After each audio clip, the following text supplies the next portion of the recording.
would. I would really just not like to. I'm being totally serious. Yeah, I'm gonna get that fan. If there's a future, we want it. 1, 2, 1, 2, 1, 2. All right, I'm back. All right, so on 3, we'll hit record. Okay. One sec. Let me just check Skype.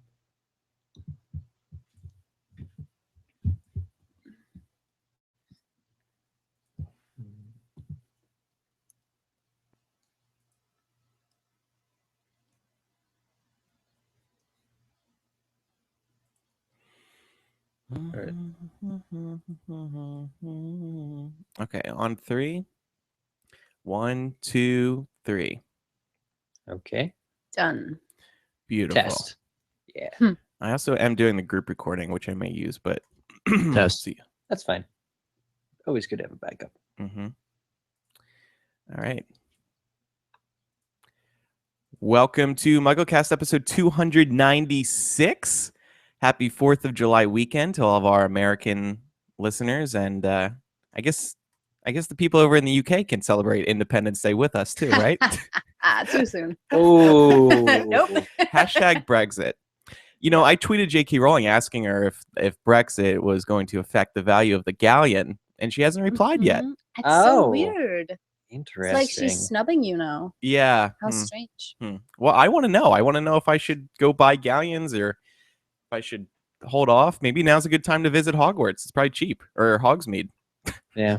Anyway, Well, the Wizarding World has been independent for years, so I think they're okay. Yes, this is true. Do you think the Wizarding World is in the EU? That's a whole other discussion. Tweet J.K. Rowling. Let's I get to the will. bottom of this.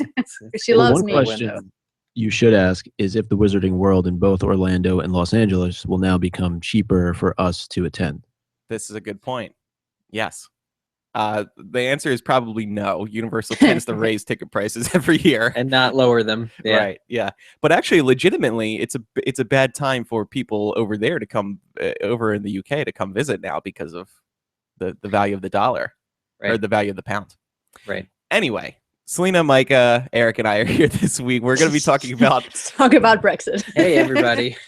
Welcome to Brexit Cast. yeah, we're going to be talking about Ilvermorny. So J.K. Rowling finally revealed a ton of details about the American Wizarding School on Pottermore and the houses and the sorting test. So that's all coming up on today's show. But first of all, I just want to offer a quick plug for our Patreon because we just announced a new milestone and we're close to reaching it. We're only not too many patrons away from hitting it. It's the Mega MuggleCast milestone goal.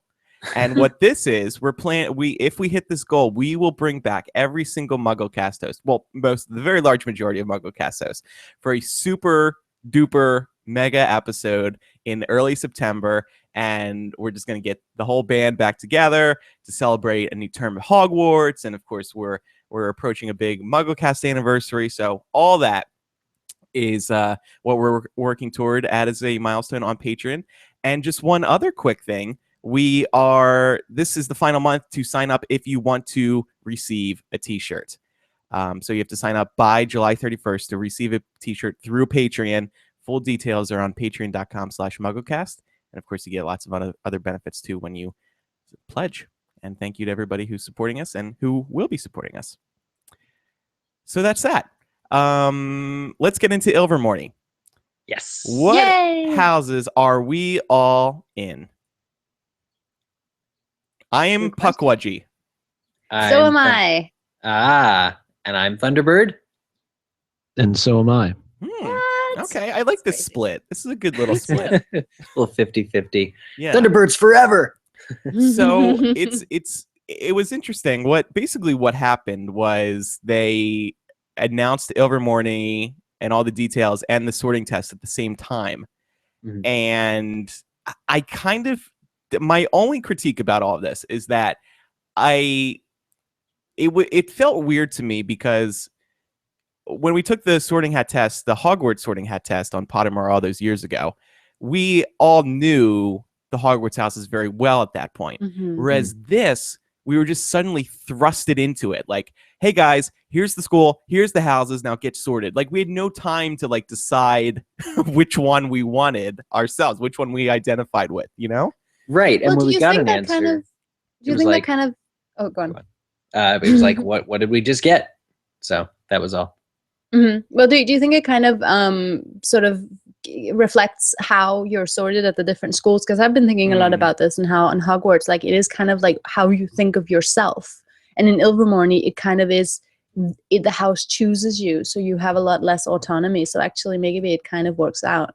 Yeah. That we're just thrust into a house. But I will say though, I did have one criticism. I don't know about you guys. My test was really short. It was like less than 10 questions, and I sort of felt like, is that it? Like, do I really trust the answer based on that little? And some of the questions were like super weirdly phrased and stuff. I mean, it took me a while to take it because they were asking some deep questions in this test. There was that one. It was like, okay, ideal scenario. What answer would you want to hear to the question? I know. I about was like, everything depends in on the the universe. question. It was Yeah. like, what? Some of my answers definitely were a little bit, well, it could be any one of these 5, so I'm just gonna go with this one, you know, Yeah. which was felt a little. I mean, I just feels like it's so weird to see people sort of be like, oh, I guess I'm a blah blah blah now, when it's like, well, are you really though? You know, Yeah. like how much do we trust it? Maybe it's meant to be jarring. I don't know. Maybe it's because in all this hubbub that's happened the week after, I'm just thinking maybe that was the point. Maybe Joe's just like, they're not the same. You shouldn't think they're the same. And so like she can get away with, Ilvermorny can get away with giving only 7 questions to assess your entire, because ultimately it's less about personality. It just makes me feel less connected to it because I'm like, yeah, I'm a Pugwudgie, but if I'd That's answered true. these 3 questions differently, maybe I would have that- been something else. Exactly. That absolutely makes a lot of sense, Yeah. even to me. And I want to draw comparisons, and we all want to draw comparisons between houses in any way. But it's like, well, because this is so short of a quiz, and because it's just sort of thrown in there with the most basic, traits associated with houses, unlike the Harry Potter series where there's 7 books, it does feel like it's intentionally trying to push us away from the mold that we're so familiar with. Right, and maybe that is true, but I will just say I've taken the quiz 3 times. The first time I got Pugwudgie, so that's what I'm going with. The second time I got Wampus, and the third time I got Thunderbird. And I'm like, You know what? And that's a And I whole don't other feel debate. like- yeah. Because do it so a I'm just 4th like- time, Selena, and then I might get you'd be one of those more people that only once a decade gets sorted Yes, into all 4. you're the That's what Serafina it Pickery is. of 2016. Yes. I don't want to I get just in. feel like it's unreliable. Right. I don't want to get into that side of the debate because that actually really annoys me. And I'm just out of Harry Potter complaining juice for this month. I tried to start writing an article about it, but I was like, I Gosh. can't do this. I'm done. I've said enough this Yeah. month. But I think you raise a good point, though, because there's no way that you can possibly be connected to these houses in such a short period of time. No. I mean, think about all the years that you had to connect with Hogwarts and its 4 houses. And I feel like these points have all been raised already, but the fact of the matter is J.K. Rowling wanted to be able to provide a sorting process for this new school, given its connection to the new movie that's going to be released later on this year. Mhm. And I just don't see that there's any way that we could all say with definitive purpose that we are this house or that house. Just it's like a quiz. Unfortunately, like I hate to compare it to a BuzzFeed quiz, but that's kind of what it is. I mean, yeah, Yeah. it is. Yeah.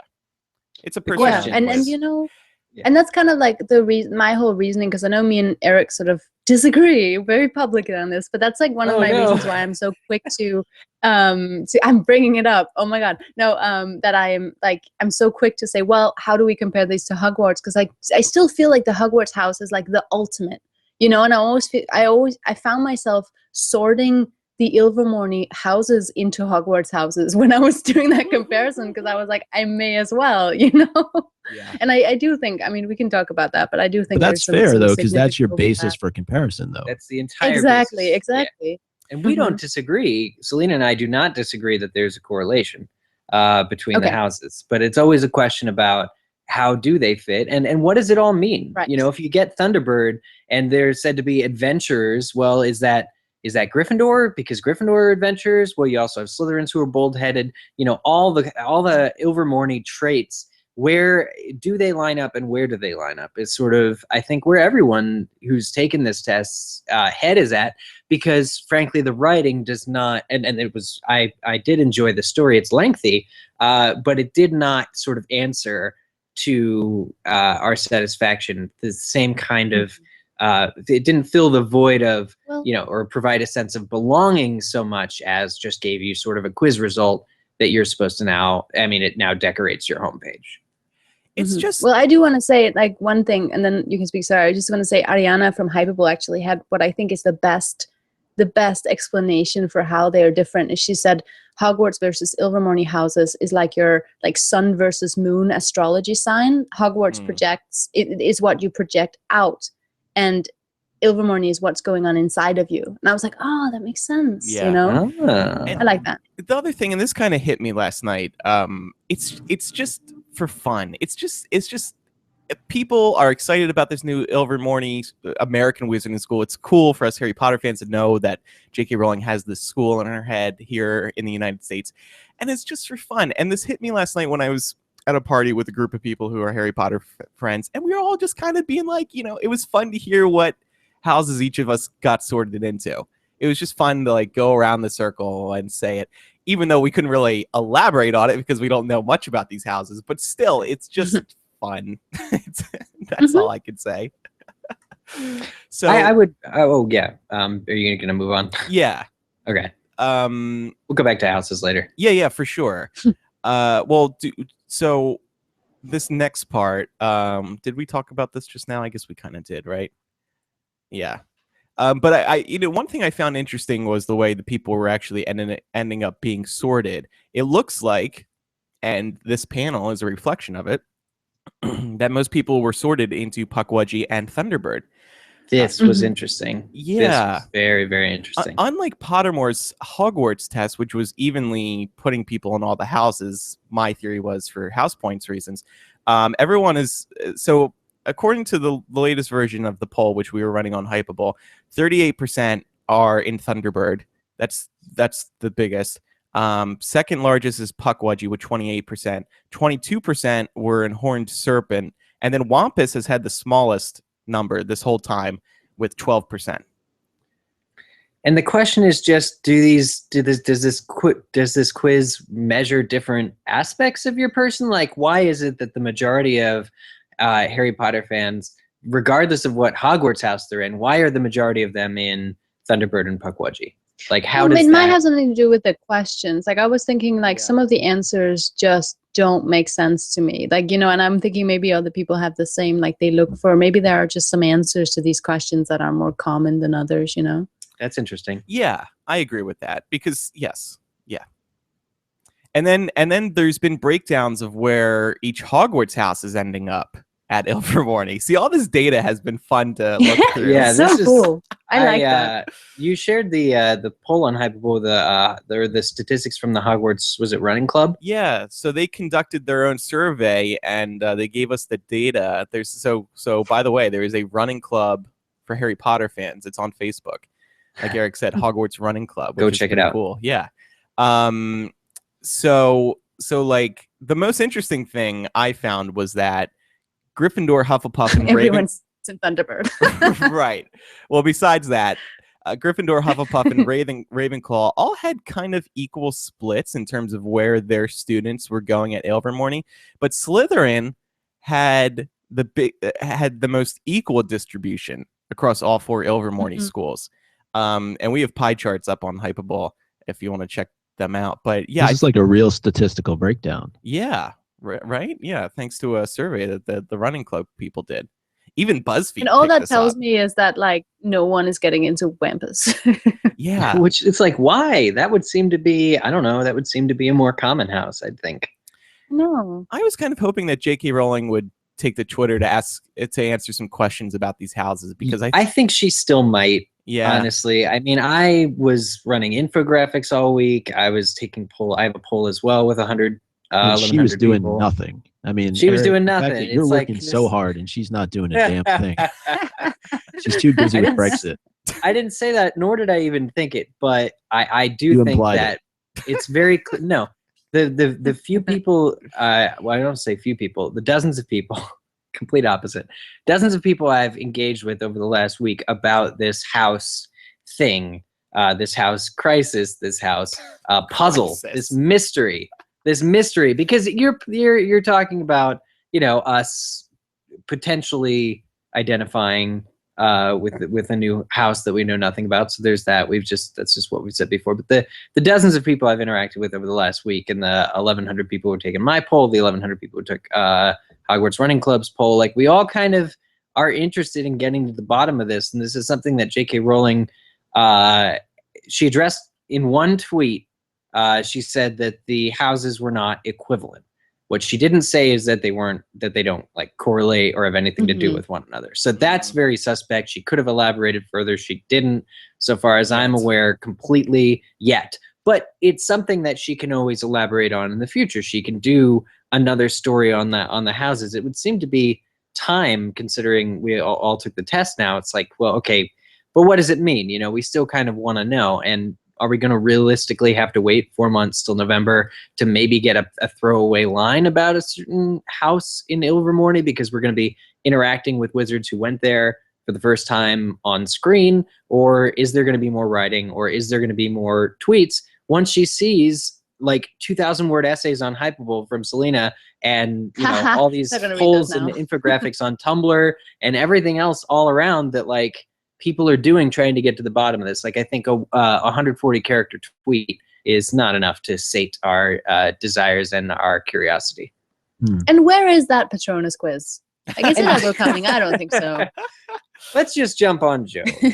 You will be sorted, Selena, into the African School of Witchcraft and Wizardry before you get a Patronus. I am sure that's true. But actually, that got me thinking what you just said, knowing that Iseult, is that how you say her name? Yeah, Iseult. Yeah. Iseult, that she never attended Hogwarts. So you could argue the fact that there really is no correlation between the two.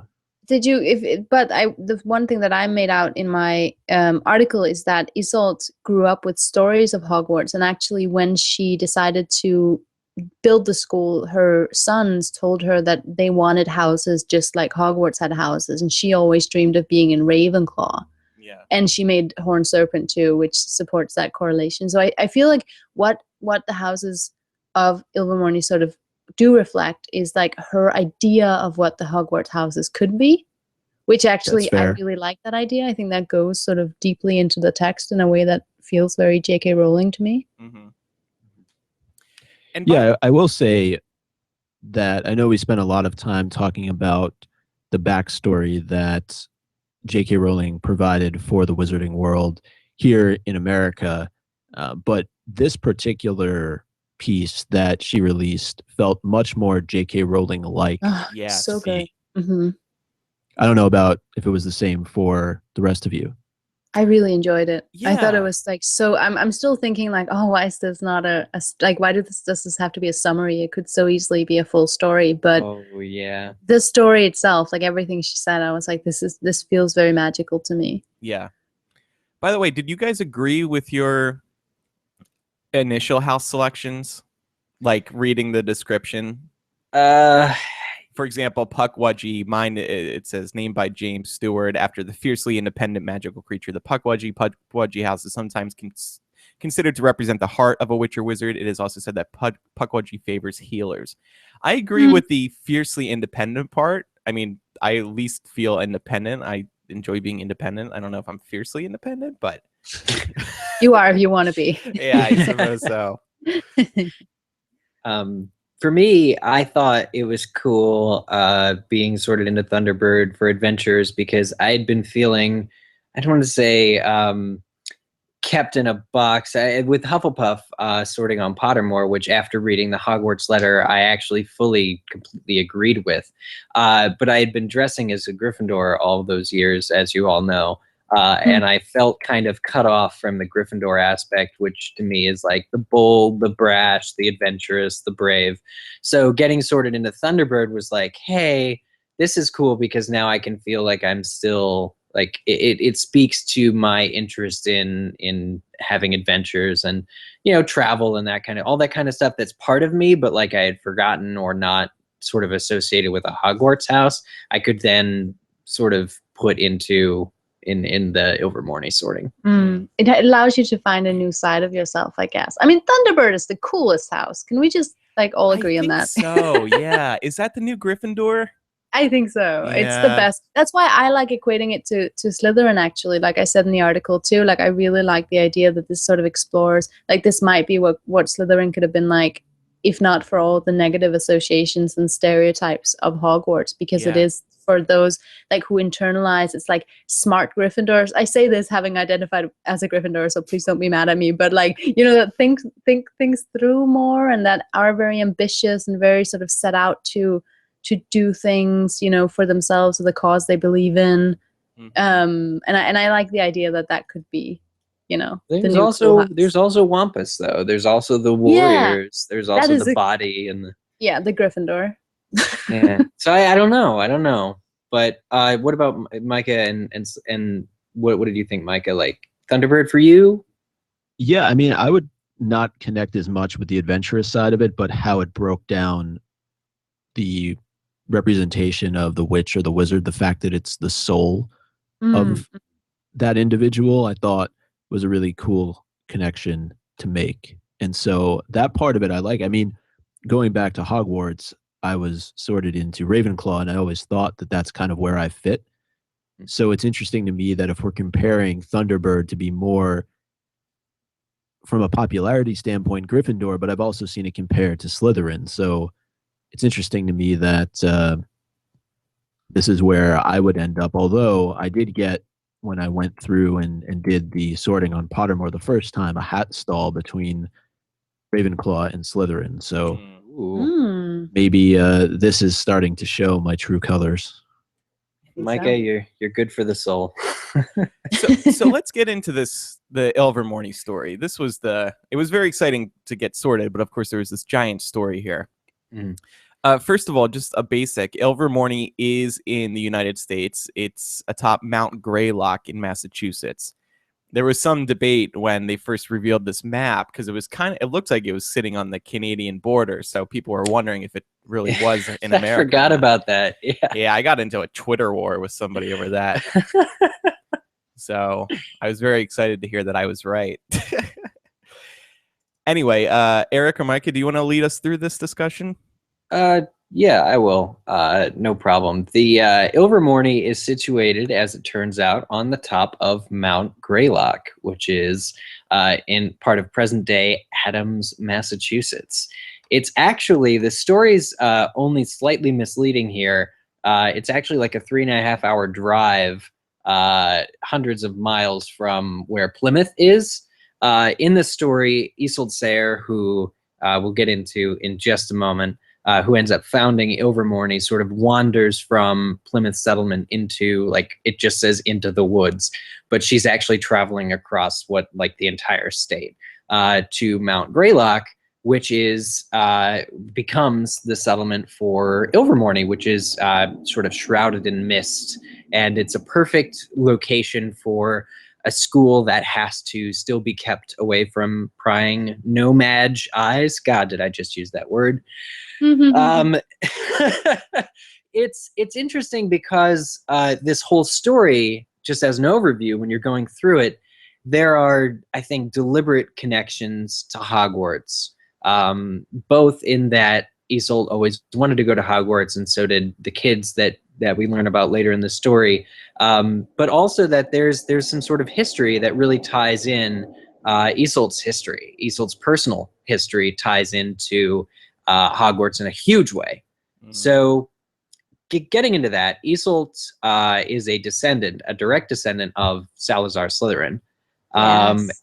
And I mean, surprise, surprise, who clicked on Magic in North America Part 5 and expected Salazar Slytherin to pop up? Yeah, definitely not. I love that. Yeah, since the information we had heard about the school so far didn't really connect to the Harry Potter characters we knew. So yeah, that was really cool. not letting the Gaunt family go, is she? No, they are deeply intertwined in the whole wizarding world, it seems. Yeah, so she's a direct descendant of Salazar Slytherin and also a famous witch called Morrigan, who they're both described as being pureblood families. And Gaunt, which you mentioned, Isolde has an aunt or an aunt Gaunt, aunt Gormlaith. Would you say? How would you say this? Gormleth? Gormlaith? Yeah. Let's all just agree for the purposes of this episode to say Gormlaith. Okay. Gormlaith is like the Aunt Petunia of the story. Well, in a way, but she's also far just like, worse. far worse. Yeah, the evil stepmother, let's say, who Yeah, this is essentially, basically Cinderella of the magical world. or is it Rapunzel? I don't know. Good question. Yeah, we got an later. email I about know that. We got a message One of the about that. listeners wrote in. Yeah. We'll read that later. But and it's brilliant. But essentially, Gormlaith Gaunt, pureblood fanatic. Surprise, surprise. Doesn't like the way that Isolde's parents are interacting with their local nomad neighbors, healing them, offering potions, protecting them and their livestock, and decides to essentially kill them and kidnap Isolde and raise her as her own. So Isolde, from the age of 5, is raised by Gormlaith. And actually not allowed to attend Hogwarts, which is interesting. Gormlaith, early on, this is 1605 or 1610, has such scorn for what Hogwarts has become, and that it did not become the school just for purebloods that Salazar Slytherin had wanted it to be. Mhm. So that's actually really cool. This is basically Harry Potter if Harry had decided to go off to another part of the world and start a wizarding school. Mhm. Maybe. It's really good though. I like how closely it resembles. Yet it's totally different. Yeah. Mm. And so it's not until Isolde is about 20 where it's said that Gormlaith keeps her. She grew up in a area, actually a cottage called Ilvermorny, in County Kerry, Ireland, and Gormlaith moved her after her parents' death to a local place. I think it's called Hag's Glen, is its like colloquial name, but shrouded in dark magic. And essentially Isolde is isolated from her local nomad neighbors. And it's kind of sad, actually, in terms of, I actually would compare it to Harry feeling alone and sort of orphaned from it all. She is sort of, in a way, Isolde is an orphan. Yeah. And just reading this story and learning about her, you just want a full story about her because she seems like such a remarkable person, such a badass. Where she comes from. Yeah, and she's a badass. She steals Gormlaith's wand and escapes finally at the age of about 20 to America. She cuts her hair, she disguises herself as a man, and gets on the Mayflower, which travels to America. And this is.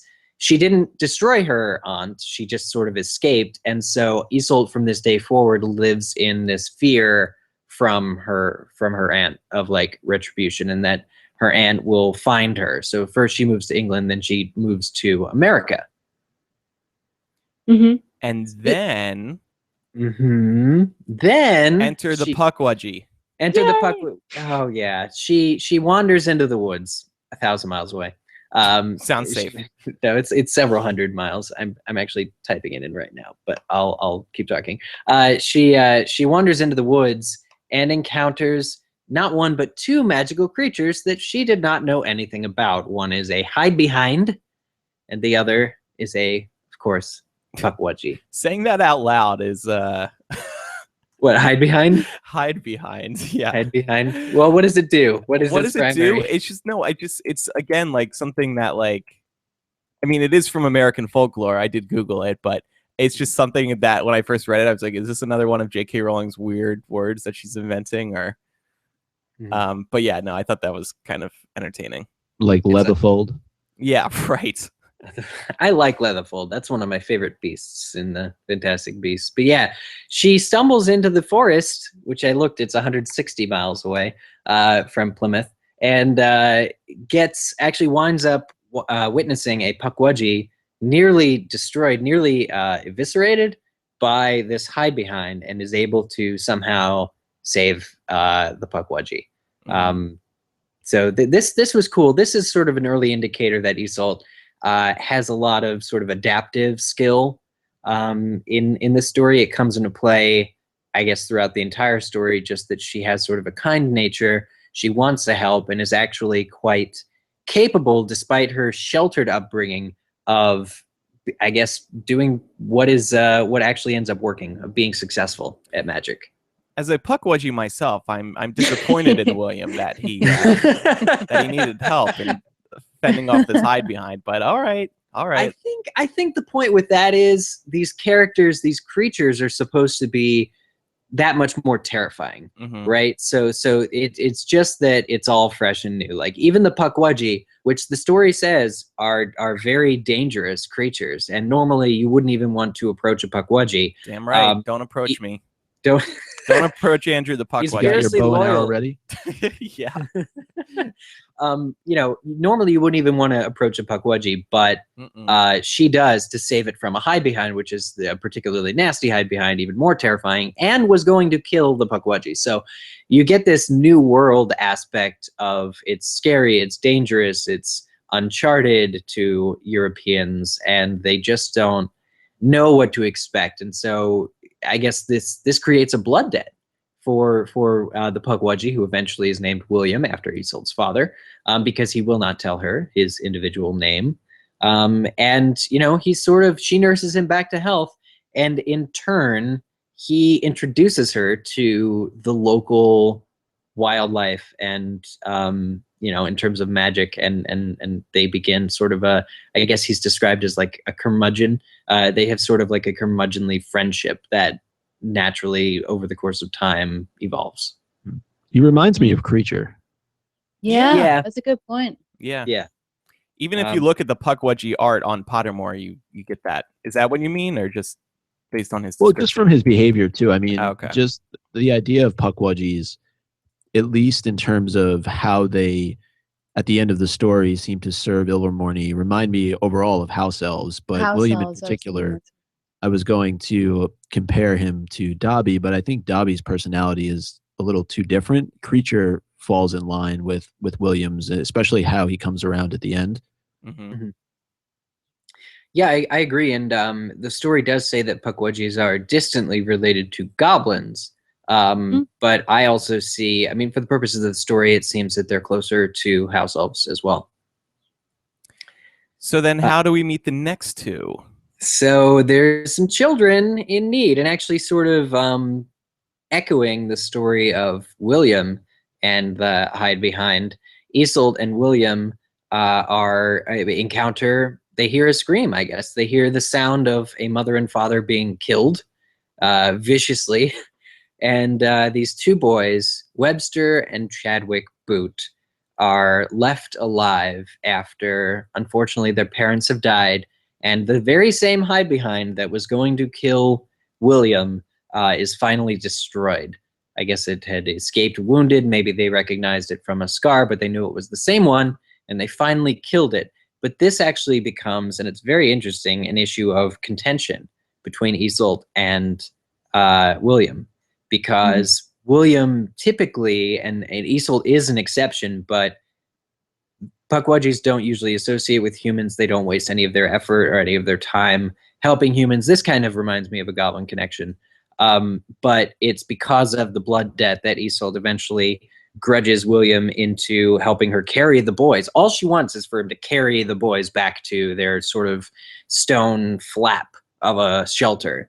And he grudgingly agrees, and then she dismisses him because they argued. Yeah. So was the debt paid though? Do you really feel like, I mean, we know how the story ends, but Right. Clearly he was waiting for her. Yeah. We can talk more about this later, but he was waiting for her to have that moment of need, and of course he shows up, but it's made to make you think that by him willingly carrying one of the boys back, that he is repaying his debt, which of course we know. I guess my question is, did he know in that moment that he wasn't repaying the debt and that it was still a possibility that he could be called on later to help her? I See, this think is where we need more story, because this is where the emotion would come into it. Like, we would love to see that scene play out between Well, them, you know? maybe we're meant to form our own opinion on it. Like, what do you think, But Selena? there isn't enough for me to form my own opinion on Oh it. darn! Well, it's kind of That's what I mean. it's going to be one or the other, though, right? Because she specifically in the story, she specifically calls out and says, "As repayment of the debt that you owe me, help me take this, take one of these children back."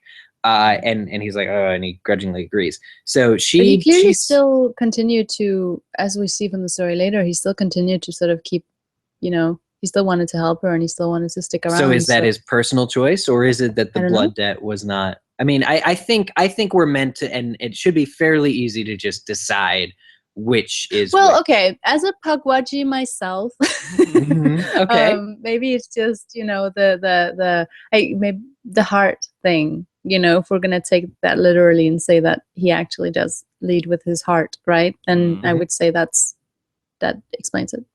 Yeah, I would actually tend to agree. Because I think it has a sort of beauty either way. But we'll get to that, I guess, in a moment. So Webster and Chadwick Boot, surprise, surprise, turn out to be magical. Isn't this beautiful?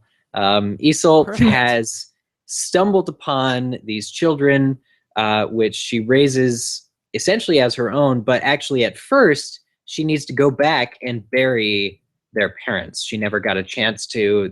Things were so rushed, the children were injured. And she actually stumbles upon returning to the site of the attack on this muggle, this nomad dude. His name is James. Yeah. And he's just chilling. Who is the who's the nomad in Fantastic Beasts? I'm trying to remember. It's not Jacob, is it? Jacob. That's right. Jacob. Oh, it is Jacob. He's the Jacob of this story. Mm-hmm. Well, and it's also coincident that his name is James. And there's a moment later on in the story where he's basically trying to die in protection of his children. And I just thought, really, Joe, you couldn't come up with another name for a father who would die for love and protection of their child. Whoa. Okay, I take offense to that. My middle name is James. I love the name. My James. middle nothing to name do is with it. James too. Your middle name is James. Emerson's middle name is James. Everybody cool has a middle name James. And Micah, you're just Hey, jealous. I don't. oh, okay. Well, Selena, what's your middle name? Yes, James. Isabella. jealous, but I Isabella? just thought that was I interesting. predict there will be a cool Harry Potter character named Isabella soon. Well, not now. How about right now, Joe? But yeah, that is interesting. You're right, and Micah, and the parallels just keep coming. But essentially, they start a family, and this is how this works. Like James, it's a bit Princess Bride-esque. As you're reading it, because Isolde initially fully intends to wipe James's memory. What ends up happening is she goes to bury the body. She meets him, and he had befriended the boys actually on his ship over, and just happened to go in search of the family when they disappeared. And she fully intends to obliviate him because she's unable, like she's magically remedying these children in front of him, and he's not supposed to be able to see that kind of stuff. But eventually they fall in love, despite all odds. I know. She never It's so obliviates nice. him. This is what I want in like this story. So, Oh. Okay, can I ask? Because this is actually something I know we're trying to move on. It's like breaking down an entire Harry Potter book in one episode. But I know. It feels so- like that. I have this thing, and I'm sure that Joe has a plan for it, and it's all fine. But I'm just wondering, in the wizarding world, how there's so much in American wizarding world at the time of Fantastic Beasts. There's so much like rules. Like we know that witches and wizards can't marry no-mages because of all the tensions. But I'm just thinking, if you literally have the founders of Ilvermorny be a no-mage and a witch, doesn't that seem a little bit strange to you guys? Like, It does. I know there's been a lot of tension since then, but it just seems like if literally the British, the American magical community was founded by the union of a no-mage and a witch, Yeah. No, it's true. And I think somewhere in the story it says that like Ilvermorny is one of the least elitist schools because it was founded. But then you look at what Joe has previously written on magic in North America, and you find a world in which no-mage and wizards are even further separated. and have been persecuted, and there's been a lot of bloodshed between the two, much more so than in Europe. And you're just like, what? So I think there is It's all just a some. little hypocritical when they have a no match to basically thank for, you know, everything that's happened in the wizarding world. Yeah, absolutely. But I mean, okay. it is after all James who first develops the schematics for a cottage. Even it's not Exactly, even it's not a yeah. castle at that point, but And she his statue is in the castle still, so we know Yeah. that they are aware of him still. yeah. But this family is very happy. They begin to have they have 2 daughters. So actually James and Isolde marry. They fall in love. They marry, and they have 2 twin sisters, 2 twin daughters, I should say. And it's about this time where everybody's favorite aunt, Aunt Sadface, Aunt Frowny Face, Aunt Gormleth, do we call her, hears that there has begun a school across the pond, and it's called Ilvermorny. Aunt Gant is, I think, the word Aunt you're looking Gant. for. Thank you. Aunt Gant. Sounds better than Aunt Gaunt. Yeah, Aunt Gant, Gant.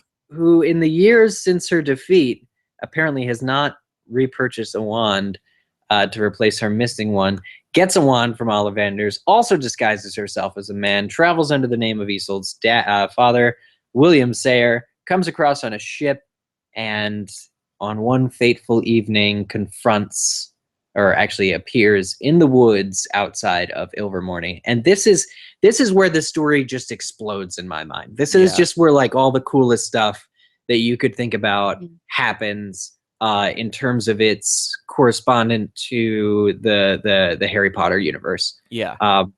Because of the power of love, as you know. Because of the power of love is huge. Also, we learn that Slytherin's wand, which Isolde has, which was Gormleth's wand previously, can be disabled. I need a flow chart for all this. This is great, right? The wand can be put to sleep. So Slytherin's wand, which by the way has a core of basilisk horn, which I mean that just throws Chamber of Secrets right into relevance for me. Yeah. Slytherin's monster is a basilisk. Hell, it could be the same one. Maybe he told the basilisk to sleep, and it was the same basilisk that Harry encountered thousands of years later, or 1,000 years later, that was the one. It lost that its horn since then, but okay. Yeah. I think it had little spiky horn things, right? Oh, maybe it did. Yeah, maybe. I don't know. Let's consult the prop department. Its horn was anyway. Yeah. But so Slytherin's wand is made of basilisk. He taught the wand to sleep.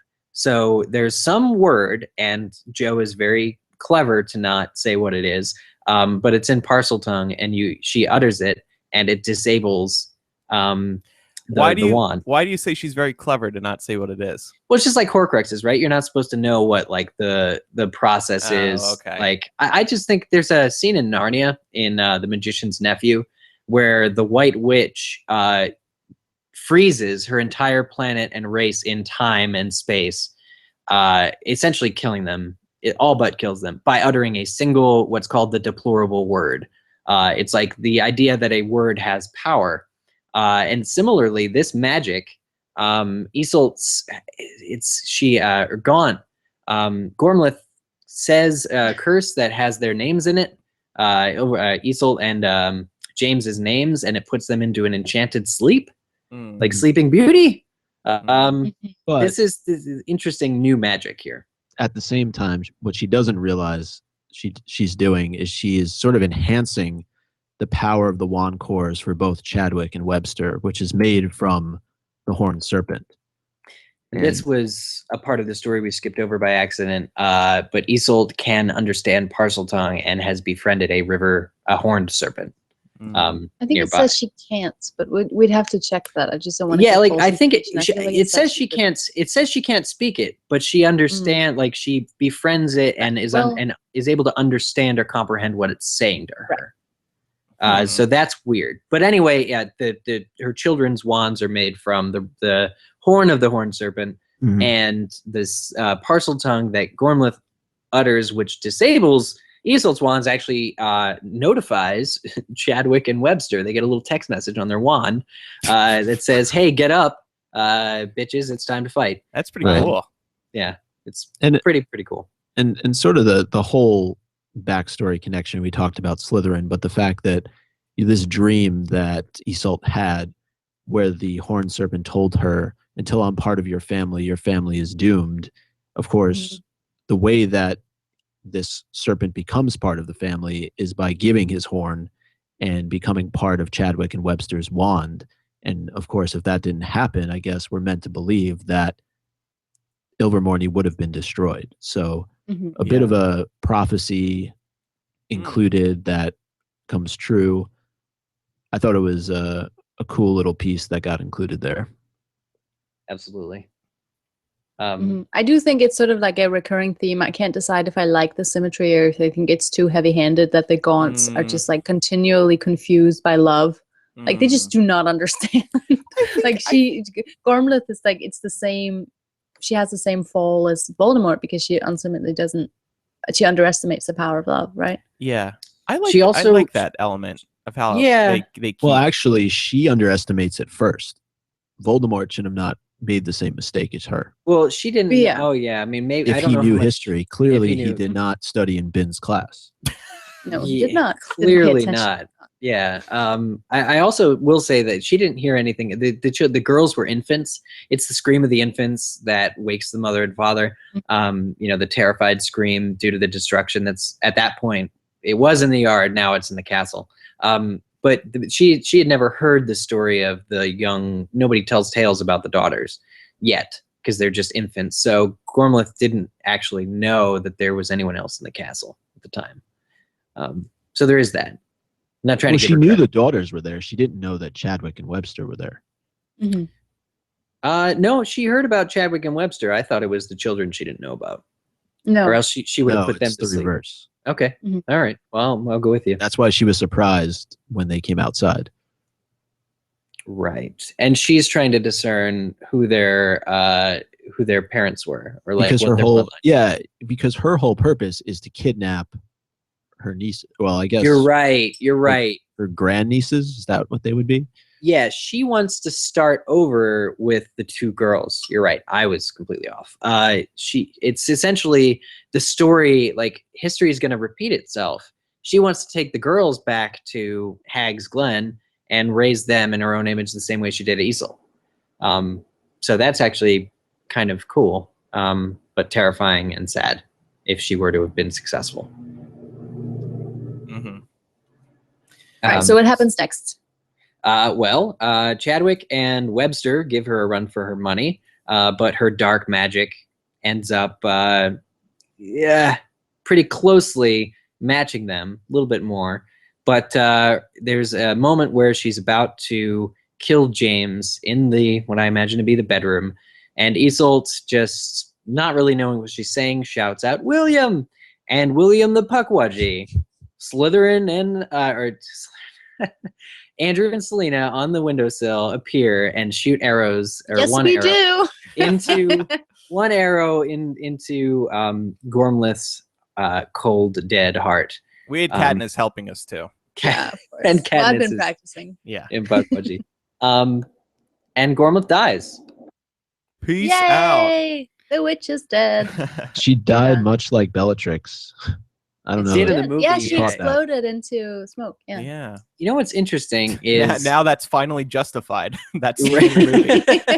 Oh, Well, that that's is what makes canon. it- Okay. That makes it interesting because the story goes into an unusual sense of detail here by saying that the venom in William's arrow reacts negatively with curses, particular curses that were used to prolong Gormleth's invulnerability or her life.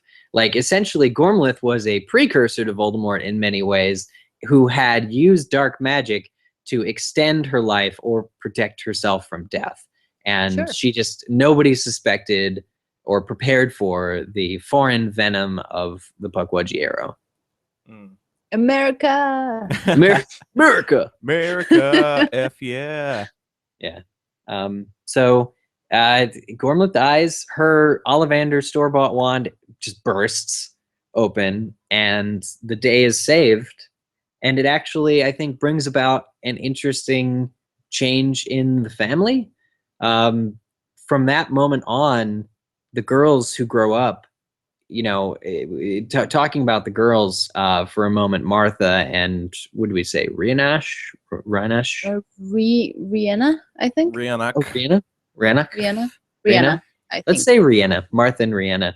Okay. Rihanna. The story of Gormleth Gaunt ends up just impacting everyone, I think. And they grow up kind of in fear of repeating that kind of malice. Like Martha, who it turns out is a squib, marries a friend of hers from the Puckumtuck tribe. And Rihanna, who teaches defense against the dark arts eventually at Ilvermorny, decides to never marry. Presumably it's a conscious decision to not further the line. Yeah, and see, I was expecting a totally different reason she didn't marry, and I was like, really, Joe? Which were you expecting? Well, I thought she was gonna be like a lesbian or something. And I was like, oh, that's so cool. And then it turned out she just literally didn't want to marry. She didn't Okay. marry because she was a lesbian. So the rumor is she could speak parcel tongue, and I guess given all the drama that had happened in her family, she saw it essentially as bad blood and decided not to marry or further the line.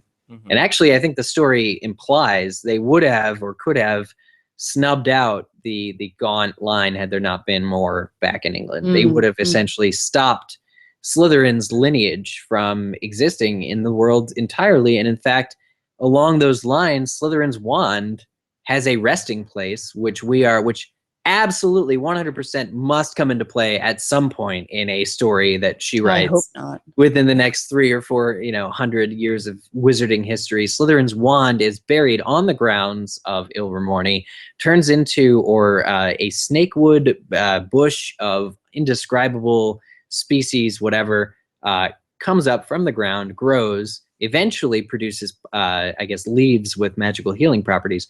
But Slytherin's wand remains inactive and is buried underneath this tree, or becomes this tree of sorts. Yeah. Oh, well, there you go, guys. This is how it all ties together, because the next Harry Potter play is all about the characters going to America to find Slytherin's wand. Wow. Is it Harry Potter and the Cursed Bush? Yeah. Exactly that title. I do think that's really cool, though, how this wand is essentially a seed for a tree. It's like the Merlin story, isn't it? Yeah, I don't know much about that, but I trust you do. Okay. It kind of just shows you how the wand is very much a part of the earth. It's based on what it's made from. We always hear the ingredients that are in a wine. So yeah, I don't know. I think it's kind of beautiful. That's like a seed. How she said the best part of Slytherin seemed to have migrated to America. Yeah. Given the fact that, as Eric mentioned, this tree seems to have certain medicinal properties and be able to heal. So it's also in its docile state that it does this, which is very interesting.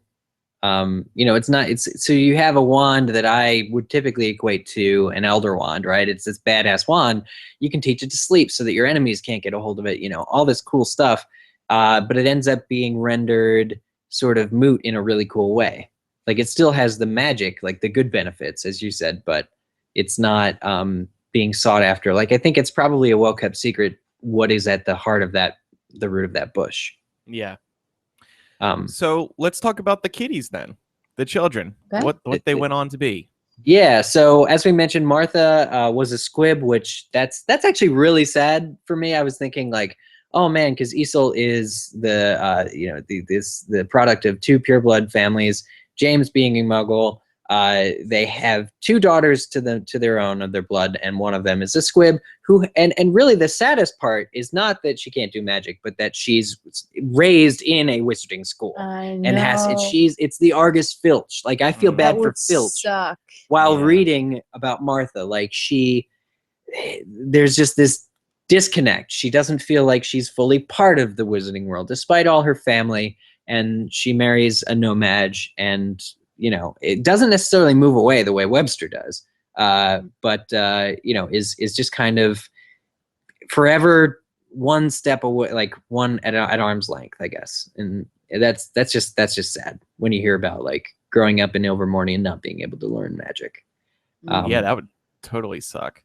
But and It's then like being at the Riona, party and just being the person who's left out of all the yeah. fun.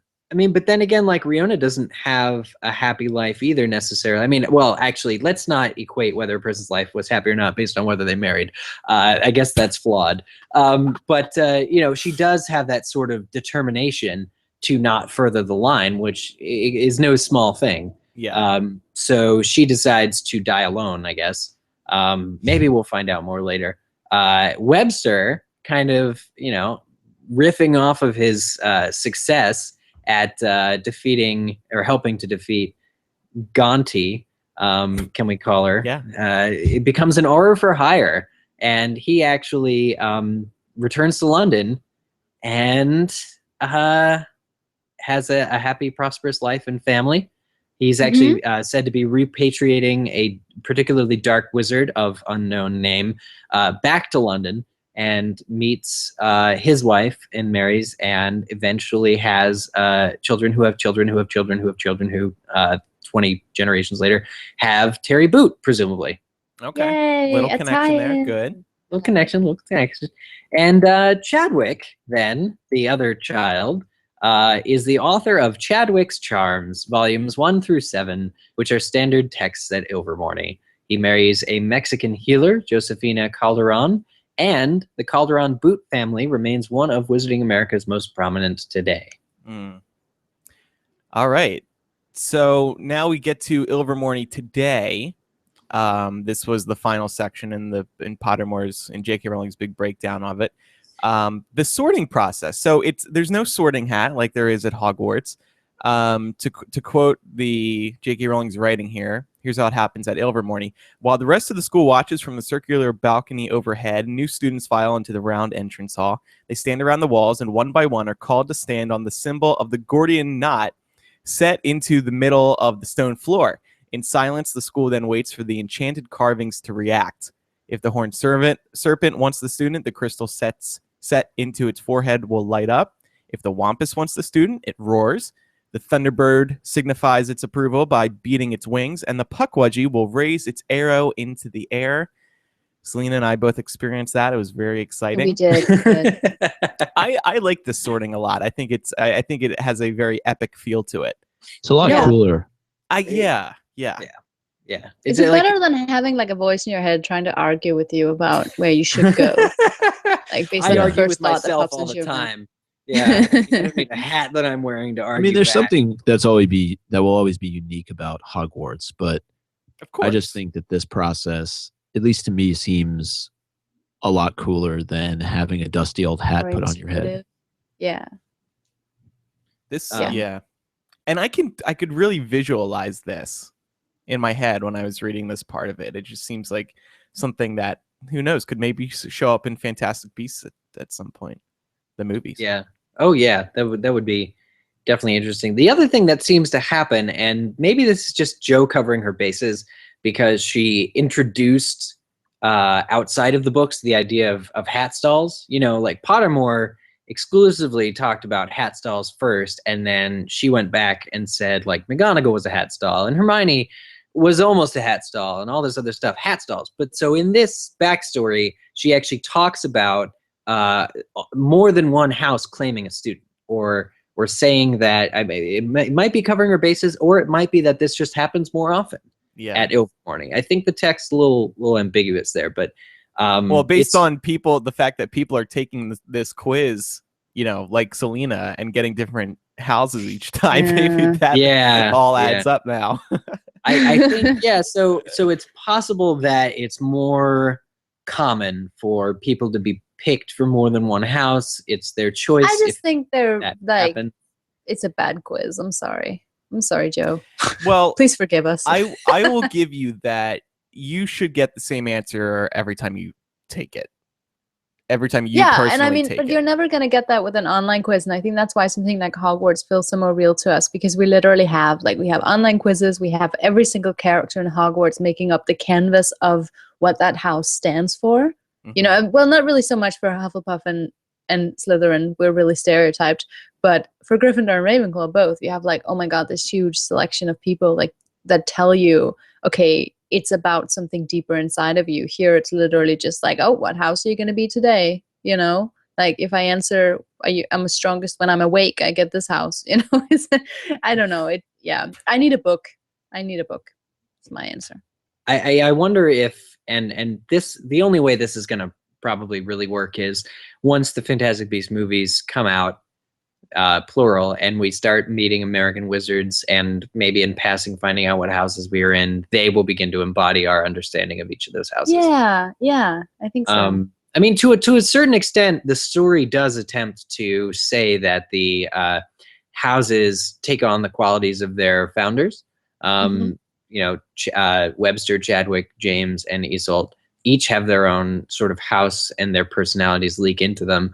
But I think the story is still too short to really be able to gain much out of it in terms of what that means. So as we mentioned earlier, once a decade, a student is placed in all 4 houses. And here comes a Fantastic Beasts movie connection. Serafina Pickery, president of MACUSA from 1920 to 1928. She is one of those people who was sorted into all 4 houses. Now she, as I just said, is the president of MACUSA during the movie. And we've seen her in the trailer already. So that'll be interesting. I guess she's a very unique type of person if she's sorted into all 4 houses. Is she like a Hermione? She's just very skilled, can do anything. I have a feeling that we'll be getting a lot of story on Serafina, if not in the films, then a backstory on Pottermore. That's actually interesting because this she's the minister or the president of magic until 1928, and the first Fantastic Beasts movie takes place in 1926. So is it 1926 or is it a couple of years earlier? I just read it to be 1926, but again, I just went to Wikipedia. So that's 8 years. Maybe they have 4-year terms, like in the US. Maybe, yeah. But then maybe we'll see a new minister or president of magic. Well, based on what's happening in Fantastic Beasts, like she is going to be getting involved because of this leak, because of Muggles finding out about magic. So she could potentially step down on her own, or she could get thrown out. Thrown out. I think this is the second or third time that Pottermore has mentioned Serafina, though. She was mentioned in the last piece on magic in North America, in terms of, I think it's magic in 1920s North America is the segment, but her origin is explained a little bit. She's from Savannah. I assume that's Savannah, Georgia. She becomes president, and we've seen her in all the trailers and stuff. So I think she has a big role to play because she's popping up in all these different areas. She just sort of gets called out in this story, which is not about, anybody that's not the founder of Ilvermorny, as being one of 4 houses. So yeah. And then a couple other facts here about Ilvermorny. The wands, the students don't receive the wands until after they are sorted, which is interesting. That differs from Hogwarts. The robes are blue and cranberry. Now, someone reminded me, when I was at CinemaCon a couple months ago, they showed this Fantastic Beasts preview. And there's this very quick glimpse of a group of what looked to me, students, and they were wearing red. Now, I didn't see any blue, so I'm still not sure if those were Ilvermorny students in that shot. But you know what? Come to think of it, now I'm thinking about it, I feel like they did have an emblem that looks like that Ilvermorny one that they released on Pottermore. I think we're going to see a group of Ilvermorny Time for some students. more detective work. We got to go look at this. Yeah. I think we're going to see a group of Ilvermorny students in the film. I will make that prediction now. Oh man! So my guess is, if those were the cranberry, the robes are cranberry, and then like underneath they're blue, because they were because James likes cranberries or something like that, right? Cranberry pie. Yeah, Cranberry like pie. cranberry That's so funny. That is so funny. You don't need a better reason sometimes. It's just that simple. It's just right. All right, what should we color our robes? Well, I just had some cranberry pie. It tasted pretty good. Yeah. Let's do red. Cranberry pie on your nose. Did you know just that? But they made them blue, and then he spilled cranberry pie all over himself, and they were like, "Oh, that looks nice." It goes well together. Yeah. Not having had a formal art education among the 4 of them, they just thought it looked nice. Yeah, that makes sense. Sure, why not? I think it's. And then finally, Eric. Yes, history time again. Pukwudgies continue to work at the school, including We do. one particular very old Pukwudgie whose name is William. Oh. Oh, and Andrew, I guess. Ignore me. I'm just being goofy. Ignore me. There's a Pukwudgie who on the anniversary of Isolde's death polishes her statue and lays mayflowers at the bottom of it. I teared up while reading it the second time on Pottermore, and he laughs off the idea that he's the original William, but is oddly defensive, all things considered, of Isolde's statue. And sort of to tie into the beauty that Jo can sometimes evoke in her writing, to me, bookending the story with death, the death of Isolde's parents, and eventually the death of Isolde and James. William, who has been blessed with presumably an unnaturally long life, has witnessed his loved ones passing. Isolde and James, these amazing people, lived and died. Right, their school lives on, their majesty and accomplishments live on, but ultimately William is shown grieving or paying tribute to the fallen. And so for all the Gormleths Gaunts, for all the Gaunties out there, who want to live forever, these great witches and wizards whose story we got did end up dying, and they're gone now, and all we have is a statue to them. So I thought it was particularly evocative of Jo's general message, as in Harry Potter. Well, and also bookending it with two Williams, right? So you had, as you mentioned, the death of William at the beginning, but also knowing that there's still a William on the grounds of Ilvermorny, in a way protecting his daughter. And I think that was very well done. And I know, who knows? I mean, it could be a descendant of a descendant of a descendant of William, and sort of as time passes, it's passed on from one to the other that they need to be protective and respectful of Isolde. But I like the idea that it is the original. It's stated that we don't know how long Pukwudgies live, so he could live hundreds and hundreds and hundreds of years. But that's what the writing of J.K. Rowling. When I was talking about earlier how this felt very much like one of her stories, it's things like that that she's able to weave in there that just harken back to when she was writing the Potter series. Yeah. And that is Ilvermorny, ladies and gentlemen. Eric, thank you for leading us through story time. Oh, yeah. You're welcome. Please return the pillows to the back of the class for walking out the door. No, I peed myself. I peed oh, damn. During the scarier Andrew, moments not of the again. story. Convenient. So convenient. So on Patreon, we asked our supporters a question, getting back to the houses and the sorting. I wanted to know in what ways people's Ilvermorny houses and Hogwarts houses collectively reflect them. And do you see why J.K. Rowling assigned you these two houses in particular? That's a good question. Because a lot of people, the biggest question, as kind of Eric hinted at earlier, is that a lot of people were desperately looking for the Hogwarts Ilvermorny connections. So I'm just going to, we got a ton of responses, and thank you to everybody who submitted. It was fun to read all of these, and patrons can continue to read all of them. But I'm just going to read the first few here. Helen said, I'm a Ravenclaw, and I always been quite geeky and bookish, but I am also a pharmacist, so the healer side of Pukwudgie fits too. I think that's beautiful. I mean, that is a great connection for you. Pretty good. I am certainly not a healer in any way, so I'm confused by my Pukwudgie-ness. Jennifer says, I am Slytherin and Thunderbird. I know I am ambitious and can be manipulative and slow to trust, so I identify with Slytherin a lot. I didn't think of myself as adventurous, but someone online said Thunderbirds make decisions based on experience, and that makes sense. I'm a physicist, and if I need to go on an adventure to get the data I need to make an informed decision, then that is what I will do. I'm mostly waiting until the movie comes out to see what new info on the houses we'll have by then. Elizabeth says, I am a Hufflepuff and Thunderbird. I can see why I am Hufflepuff. I am laid back, a hard worker, and loyal. However, I'm still a bit confused about Thunderbird. I never really considered myself to be adventurous. Maybe just in my daydreams. Haha. And That's cute. yeah, one more here, two more. This is from Chase. I landed Gryffindor on my Hogwarts sorting and Puckwudgie on my Ilvermorny. Initially, I was a little upset. Let's be honest. Wampus just sounded so cool. Okay, It's Chase. described as being like an unkillable beast. It's pretty cool. Oh, well, that is cool, yeah.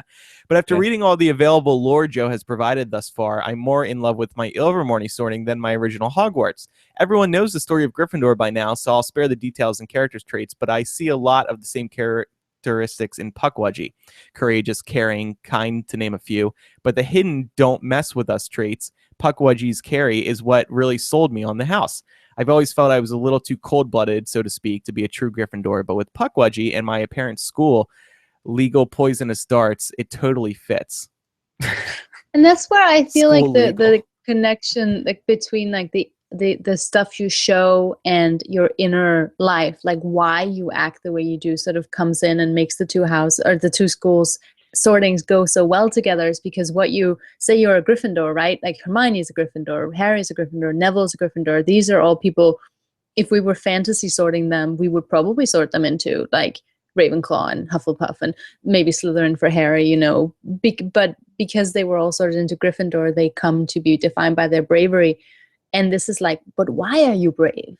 You know, are you Right. brave for your, you know, why are you the person who is like guided by your body, or are you guided by your soul or your need for intellect And or you your have those- kindness? But you Otherwise, can still be a Gryffindor, you know? Yeah. Well, you have those anomalies too, like Peter Pettigrew, who's Gryffindor, and it's like, well, how does that work? Is there more to it? There's a post on Tumblr I want to read here real quick by the Consulting Drama Queen. This was being shared around on Tumblr a lot, and I happened to come across it, even though I'm rarely on Tumblr. But it says, this is also just sort of a theory, but it's Hogwarts houses are chosen based on traits you consider important and value beyond yourself. So Hermione thinks bravery is more important than books and cleverness. That's because the founders wanted to see those values in others. On the other hand, the characters of the Ilvermorny founders leaked into the houses, so it seems to divide along the lines of how you define yourself and what tools you prefer to use in your own approach to life. So under that theory, Horned Serpent means I am defined by what I think, which is scholars and mind. Wampus is I'm defined by what I do, warriors and body. Thunderbird, I'm defined by my experiences, adventure, soul. And Puckwudgie, I'm defined by what I feel or maybe love, Yeah. feelers, Mhm. heart. I I thought love that that. was very That interesting. works very well. Yeah, that works for me. Yeah. I do want Well- to like shout out though. Oh, gone. Well, I mean, I just don't want to crap all over people's thoughts and theories, But but here I go. but here I go. And I mean it in a good way. But you know, if we just look at it from a story standpoint, if you go back to Hogwarts, it seems like it was founded by 4 of the most intelligent and powerful witches and wizards of their day, right? There's almost an elitist touch to it. Versus going to Ilvermorny, you have, you know, somebody who's of pure blood in Iseult, but then you have a nomad in James, and then you have 2 kids in Webster and Chadwick. So how they come about the houses, Chadwick goes with Thunderbird, Webster with Wampus, Iseult with the Horned Serpent, and James with the Puckwudgie. I'm not sure there's as much in-depth thought that's been provided to these houses than, say, back at Hogwarts with the 4 that were created by the founders. I think that's fair. I mean, Yeah, Chadwick I don't just know. thinks that the Wampus is cool, right? So there's that. But that's why I think they sort of, I mean, and when she says like it is said that they correlate, it's not like that is actual fact that they are the body and the mind and the soul, etc.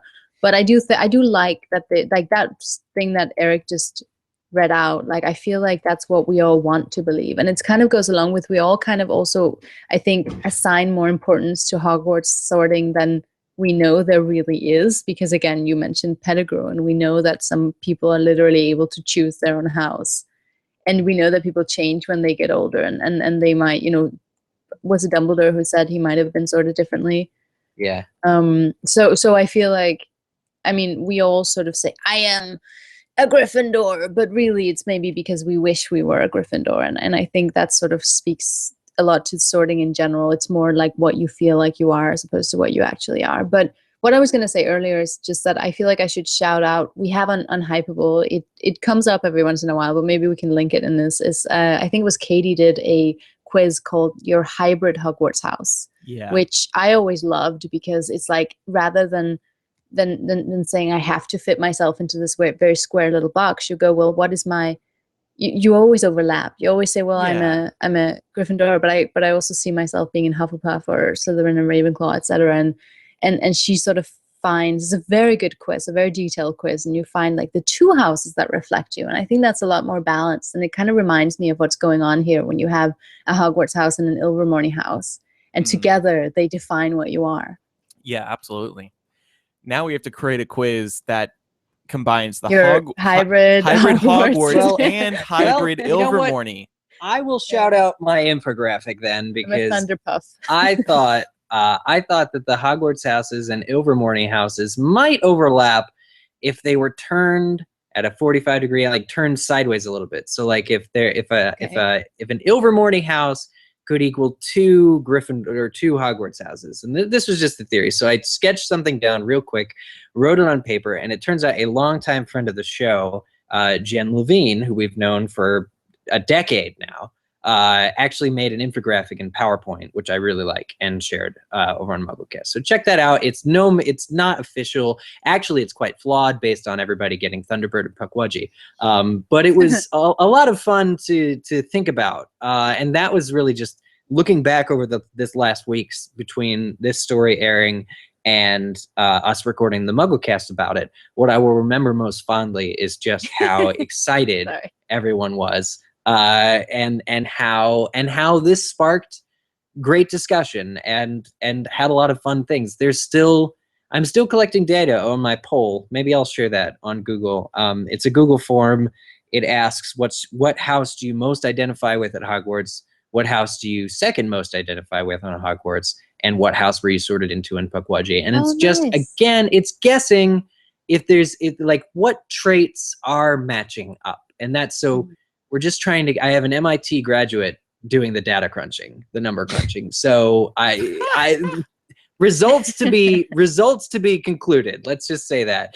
But I'll link it in the show notes. But let's just. It's this cool idea that somehow affects how we define what we are. Think about defining what we are based on this not complete information on this fictional wizard school. Yeah. But I just wish there was a better quiz, with everyone doing all this work and sort of being like, I am a Thunderbird, therefore, and I'm like, yeah, but are you really? No, I don't know. Remember, it's just for fun. This is just fun. And yeah. I think we shouldn't take what are you kidding? We shouldn't take it too seriously. 296 episodes in, and you say we shouldn't take this too seriously. Remember, no theory is safe. Well, and to get back to Selena's point earlier, I think, Selena, you said that no quiz could get this right, like you'd get no matter who did it. I think you could create a quiz that actually got this right every time you took it. I agree. Answer. I just wanted a longer, more in-depth quiz. Basically, I would probably trust it more than like 7 questions. Yeah. The only way to get it right is to go to Ilvermorny. Yeah, let's find it. I'm sure Massachusetts Tourism Board is already figuring out how to make some money off of this. Couple comments from patrons who are listening live. Ryan says he loved your infographic, Eric. He thought it was the best comparison between the 2 schools he's seen so far. Thanks, so dude. There you go. And Nicole points out, getting back to the annoying part of this quiz, she says, I've been watching YouTube videos of people taking the sorting quiz, and it seems that there are different versions of the quiz. Some of them had questions I didn't have when taking it. Mm-hmm. There is actually I don't know where it is, but you can Google it. There is a quiz somewhere that has all the questions. And I don't know how they determine the answers, but I guess they crack the code or whatever. So you can actually take the complete quiz, which maybe gives you a more accurate result. I got Wampus on that one. Yeah, Oh. Wikia has all the questions published. I know that much, and like it's screenshot images of the questions. Also, somebody was claiming that they like got the same questions, answered the same way, and got different houses, and that just destroys all of my hope. That destroys everything that I ever think was sacred, like about Pottermore. Like, Right. it was always a question, right, Andrew? When you pointed out that it could be that it could be a conspiracy that everyone was getting sort of even amounts on Pottermore with the first Hogwarts sorting quiz, I began, I think that it would be very scandalous if this Ilvermorny thing we're doing, not the same thing, but like, again, what does it all mean? Like, if they're not applicable, why would you introduce the sorting quiz with the story giving all the traits? And if they are applicable, then why aren't we getting more even quantities, or what? It's very confusing. We live in a time of confusion. So uncertain. Yeah. We have an email here before we wrap up today's show. This is from Marin. She says, I've been a long time listener. She says, I've been a long time listener to MuggleCast. You all are absolutely amazing. And listening to your podcast almost seems as if I'm listening to 3 or more of my closest friends talking about the topic I love the most.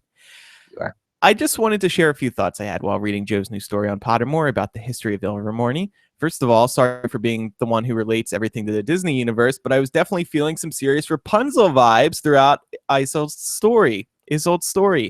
The two stories obviously don't match up completely, but Isolde was kidnapped and raised by her terrifying aunt who valued her only for her pure blood ancestry, such as Rapunzel, just as Rapunzel was kidnapped by a woman who valued her only because of her beautiful hair. Also, a way for Isolde to distance herself from her aunt was to cut off her hair, which gives a portrayal of how Rapunzel and her kidnapper's connection would have been broken. I also admire the fact that Isolde's story is the quintessential story of reaching the American dream. Isolde starts off as a poor young child who constantly lives in the shadow of her traumatic past and is chained to a woman that uses and manipulates her. However, it is her own hunger for freedom that pushes her to take the risk of immigrating to a country that she has no clue about at such a young age in search of a better life, and to bravely fight through a large number of obstacles to achieve her own sense of comfort and belonging and success. Isolde's story is a story which many Americans have shared and will continue to share for many years to come. She includes the hashtag here, don't vote for Trump. It's great to see that Joe was able to include that sense of the American dream into her story of Ilvermorny School. This is a beautiful email. So on point. I hadn't thought of this angle before reading this, so thank you, Marin. And you guys see the Rapunzel part better now? Because weren't we talking about that earlier? Yeah, I gotta look at it's her aunt who kidnaps her and takes her away to exclusion. I got to read the original. I know exactly who I'm going to ask about this as soon as we get off the call, about the original fairy tale and how it may or may not have been distilled into Disney's Tangled. Or was it DreamWorks' Tangled? No, because that I've seen more recently. But that aunt in that movie is how I sort of picture Gormleth.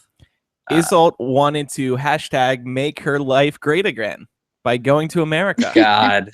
Yeah. No, definitely. I think it's a good email, and want to thank Marin and all our listeners for continually being and on Smart. Patreon too, continually being finding connections and posting about them and sharing them with each other. Yeah. So that's what we got for today's episode, a whole Ilvermorny episode. We will be back later this month to talk about some other news that's been going on, and I'm sure we'll have more to say about Ilvermorny. And our plan right now is early August, we'll probably do a Cursed Child. Obviously, there's going to be a lot to talk about with the Cursed Child once everybody gets their hands on it. It comes out later this month. I'm done talking about it. We've been talking about it a lot, haven't we? Yeah.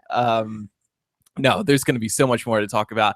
Eric and I, by the way, will be at GeekyCon in Orlando for their Cursed Child midnight release party, and we'll be doing probably a couple panels there as well. You can go to geekycon.com for more details. It's July 29th through the 31st.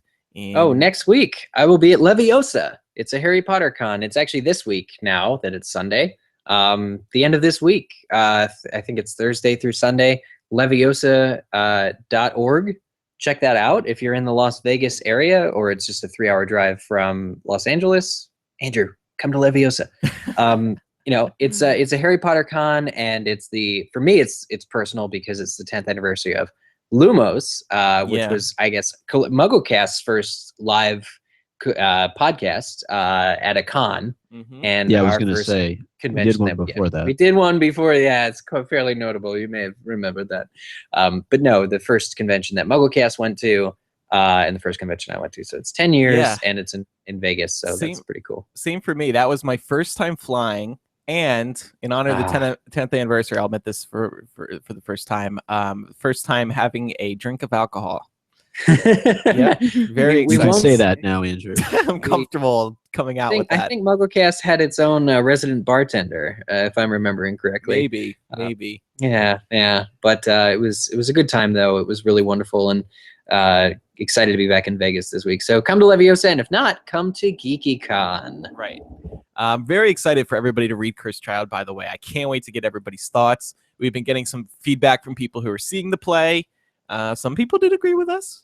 So there was that. And we will, one thing we got on the last episode, people were saying, well, why didn't you have more people who actually saw the play on the last episode? Yeah, Andrew. Well, it was a recording. It was a scheduling issue. We wanted to get it out as soon as possible. Maybe we should have waited. But check the hype episode. Thanks, right, Eric. Right. Yeah, I was just gonna say. Actually, I was thinking about it. I was like, well, why don't you why didn't you have us on? But then I was listening to your episode, and actually, I really enjoyed hearing Eric and Micah react to the story, because I think that's how a lot of people will get to experience it. Like, I know that it's hard to judge the story in isolation, but unfortunately, that is how the majority of the Harry Potter fandom will judge the story. So I thought it was fair, and also that way, the MuggleCast spoiler episode and Hype spoiler episode sort of stand apart, because Hype, the Hypable.com's podcast Hype, had only people who'd seen the play on it.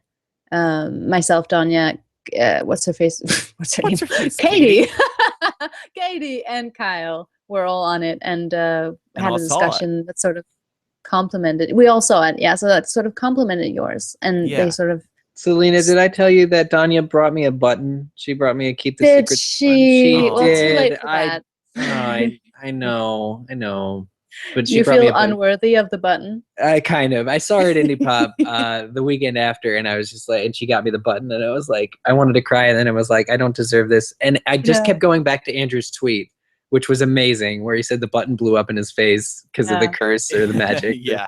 I have like 3 in my drawer, and I'm like ashamed when I look at them. I know. But it's we want to what was I going to say? Oh, a few of us, including Eric and I think Selena too, and Marima, she wrote a piece on Hypable this past week about it. It's becoming more and more apparent in several of our opinions that Keep the Secrets, that campaign, is more about not letting the spoilers get out because it will turn people off from the story. It's not so much like, oh, the fans need to, they can't hear what's going to happen. They don't want people to know what's going to happen because it could affect book sales. Well, they need enough people to see the play live so that when the story comes out, if people don't like it, enough people can say, no, but the play is amazing, because it literally, it is amazing, so they'll have that army of people sort of ready to support the production. Yeah. And that's why this plays in preview for 7 weeks. I mean, that's a long time. And this is starting the countdown now from time of recording, 4 weeks exactly until the book comes out. Dun, dun, dun. I'm excited. Pumped. Me too. I do want to read it. Yeah. Good. I started, no spoilers, but I started working on something for Hypable that I've never done before. It's something that I've never written before. I'll just say it. I'm writing a fan fiction. Oh yes. I am. Is this gonna be like Andrew's Wizard Rock single? Like, can you debut it on MuggleCast? Yeah, maybe I'll do a live reading here on. You should do a live reading. I thought you were gonna say you're writing an article. No. I'm writing a work of fan fiction. I don't know how it's gonna be really bad. I just know that from the start. It's gonna be so good, you guys. It's gonna be a little sexy. Well, if it's bad, that definitely means it'll be good, because that's generally how that stuff works. Oh my God. Micah, you just insulted the whole fan fiction community. Yeah, let's quit while we're ahead on this, guys. But it's the reason I'm writing it is because something doesn't happen in the play that I wish did. So I'm making that happen now. So with you my- may or may not have mentioned Good, that on our Andrew. spoiler episode. So there's that. Yes. If you probably know what I'm talking about if you listen. I to our support it. spoiler episode. I think that's good. I I think that'll be great. Okay, great. Um, So it's gonna be an interesting time on the internet once this book comes out. I think that's for sure. It's an interesting time on the internet now. It's such an interesting time to be a Harry Potter fan. It is. It and truly to start is. seeing content like this coming out and other sorting quizzes. No Patronus quizzes, but another sorting quiz. Some answers about what North America has been doing in the wizarding world, and this is something that it's an avalanche of leading into November. Exactly. Um, And that and puts a so- nice bow on it. Before we wrap up, just want to do another quick plug for our Patreon. We, like I said, this is the final month to sign up before we close off shirt opportunity. The opportunity is going to close at the end of this month. So pledge within the next few weeks if you would like to receive a brand new MuggleCast shirt. We released the designs a few weeks ago, and we're really proud of them. We can't wait to wear them ourselves. So, and you'll also get lots of other benefits, including vlogs and bonus material and access to show notes, and you can listen live like several people are doing this morning to our recording, and a whole lot more, including chapter readings and whatnot. So thanks to everybody for their support there. Selena, thanks for coming on. Really appreciate it. We love you. Thanks for having me. You know that. I love you guys too. Oh, and don't forget, Selena is over. She does Hype podcast, and you can listen to all their Chris Child thoughts if you want to do that. Yes, we have a spoiler one and a spoiler free one, just like MuggleCast. So Perfect. And I think that's it. So thank you everybody for listening, and we'll see you next time. Bye. bye. Bye. Bye. Bye. Yay. All right. Oh, stop. I think I'm just going to use Stop. the group recording. So don't delete your audio files, but don't upload them either. I'll get you the Okay. show notes. Do we Yes, do we need to do any bonus MuggleCast while we're still on? I think we just save it for next time. Because I got to leave in an hour, so I'd rather try to get this up right now. Okay, I'm gonna get show notes to you real quick. Okay. What are you guys' thoughts on calling this episode Gaunty? Yeah. Because it's also not like Wormtaily at all, but it would seem like we're making a joke off Wormtaily. Oh yeah. No, I didn't even that's think good. of that. It was kind Gaunty. of it was referenced multiple times in the episode, so Yeah, we didn't know what the hell to call her.